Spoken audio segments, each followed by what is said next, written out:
Viewers আসসালামু আলাইকুম। আপনারা জানেন যে আমাদের খরগোশে দীর্ঘদিন যাবত কোনো বাচ্চা দিচ্ছে না। তো বলছিলাম যে তার জন্য একটা ভিটামিন আছে, তো সেই ভিটামিনটাই আজকে আপনাদের সাথে পরিচয় করাই দেব এবং কি পরিমাণ দিতে হবে, কতদিন দিতে হবে সেটা দেখাবো। তো কথা না বাড়িয়ে চলেন দেখা যাক। তার আগে যারা এখনও আমার চ্যানেলটা সাবস্ক্রাইব করেন নাই বা পেজ থেকে দেখে থাকলে যারা এখনও পেজটা ফলো করেন না অবশ্যই ফলো দিয়ে রাখবেন। তো দেখা যাক কি ভিটামিন দেই। তো আমি এইটা ইউজ করি, এটা হচ্ছে রেনাসেল ই, বা আপনারা যে কোনো একটা ই ভিটামিন দিবেন, ই সেল বলেন যেটা। তো যে কোনো একটা ই ভিটামিন দেবেন এবং এটা দেবেন পানির সাথে মিশিয়ে। খরগোশ যেহেতু পানি একটু কম খায় সেহেতু আপনারা বাতের যে মাড়টা আছে, আমি এখানে বাতের মাড় নিয়েছি, তো বাতের মাড়টার সাথে এখানে মিশিয়ে তারপর দেবেন। কি পরিমাণ দেবেন আমি দেখাচ্ছি। নিচে দাও।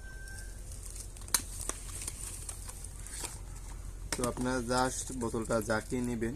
জাকিয়ে নেওয়ার পর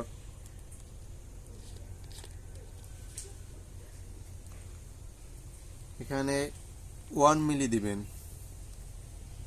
বা যদি সম্ভব হয় তারও কম দেবেন। তো আমি নিচ্ছি অল্প একটু, 1 মিলি।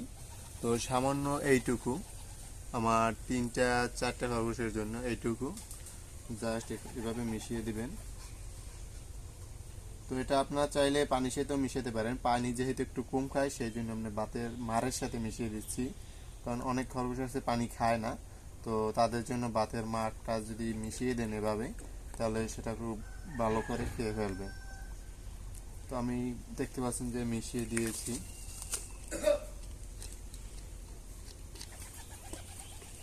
তো এটা ভালোভাবে মেশাবেন। তো মেশানোর পর খরগোশিয়ে দিবেন। দেখবেন যে খরগোশ সুন্দরভাবে খেয়ে নিচ্ছে।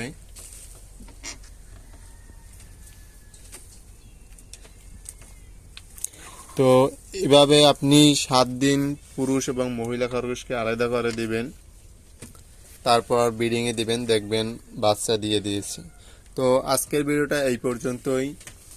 এছাড়াও কোনো পরামর্শ বা কোনো কিছু জানার থাকলে অবশ্যই আমাকে কমেন্ট বক্সে জানাবেন। পরবর্তী ভিডিওতে আপনাদের জানানোর চেষ্টা করব। ধন্যবাদ।